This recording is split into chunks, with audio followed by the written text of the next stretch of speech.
Basically, we just like to distill down as our mission statement being, we cause scenes of joy and chaos. And it's just a pretty simple goal, just trying to get a reaction from people, getting people to smile. So getting a kind of spontaneous crowd to gather and welcome some random person home and disorient them because they have no idea why they're welcoming, that's a scene of joy, right? That's a scene of joy, definitely. Give me a chaos. A chaos would be the No Pants subway ride, which is something we do every January, usually on the first weekend of January, freezing cold weather. This past year we had 1,200 participants in New York City.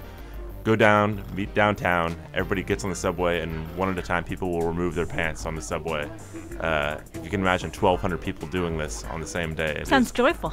Joyful. That could be joyful. It's definitely joyful, and it is chaotic. Yeah, I think that is more joyous. It depends on the temperature, though.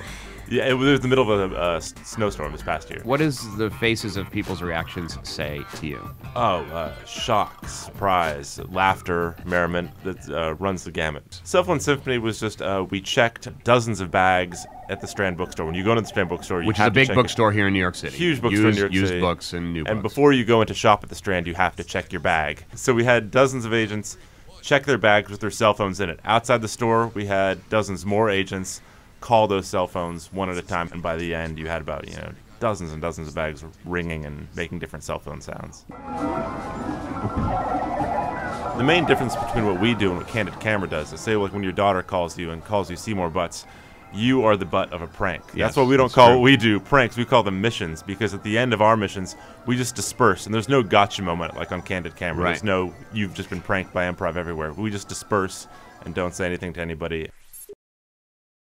In this book, Causing a Scene, it's kind of a how-to. It helps people to design their own sorts of missions to accomplish. But did you ever have something go really, really wrong?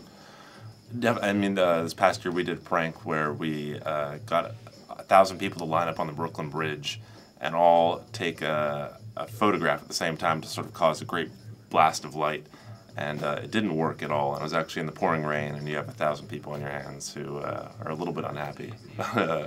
That everyone, and also we've had the police interrupt missions as well. On the No Pants subway ride in 2006, the police arrested 8 agents for not having their pants on. It eventually got dismissed in court because, I mean, if the naked cowboy can be in Times Square there you go. in his underwear, why can't other so people? Watch the police and don't disappoint 1,000 people in the rain on the Brooklyn Bridge. Good advice.